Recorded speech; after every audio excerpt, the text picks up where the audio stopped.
rồi, hết rồi. Còn không, còn không? Có rồi. Không còn nào. Chạy vô chân nó dính chỗ này rồi.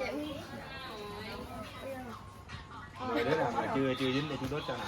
Hàng ngày chưa hề dính một cái gì hết trơn. Chưa có dính thôi, đâu ra Chưa có dính gì. Không bị dặn. ta bị nhầm.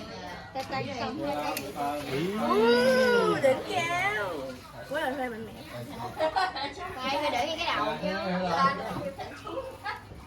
Sáng là cầm nó luôn. Đang nhậu cho bà ngủ quá. Ông này bắt trước đi bà ngủ nè. Rồi, hết luôn.